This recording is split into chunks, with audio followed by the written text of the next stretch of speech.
बिस्मिल्लाहिर्रहमानिर्रहीम नहमदुहु व नुसल्ली अला रसूलिहिल करीम अम्मा बाद।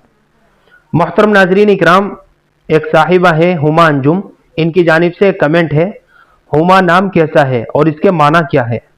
देखिए, हुमा जो है ये फारसी जुबान का लफ्ज़ है और मुज़क्कर सिफत है।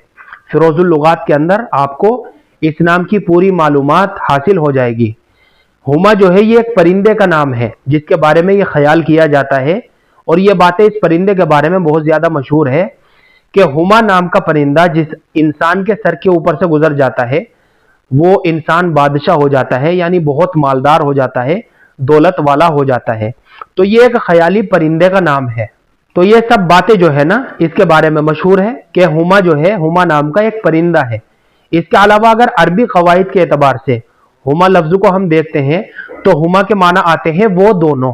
कुरान करीम के अंदर कई मकामात पर इस लफ्ज़ का इस्तेमाल किया गया है। अरबी कवायद के एतबार से जैसे हुम सबके लिए आता है, हुमा वो दोनों, इस तरीके से जो है ना अरबी के अक्सर और बेशतर सीगों के अंदर इस लफ्ज़ का इस्तेमाल किया जाता है। तो हुमा जो है ये लड़की का नाम रखने के लिहाज से इतना अच्छा नाम नहीं है और हमें ऐसे नाम रखने चाहिए कि जिन नामों को रखने का मुसलमानों में तामुल हो या जिन नामों के अंदर से इस्लामी तशख्खुस झलकता हो, ऐसे हमें अपने बच्चों के नाम रखने चाहिए।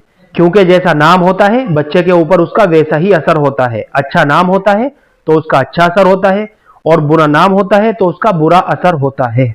बेहतर है कि इस नाम के बजाय आप सहाबियात के नामों में से किसी एक नाम का इंतखाब कर लीजिए या फिर कोई भी अच्छे माना वाला इस्लामी नाम हो उसे रख लीजिए, क्योंकि नाम जो है ये बच्चे की पहचान और उसकी शनाख्त का एक जरिया होता है।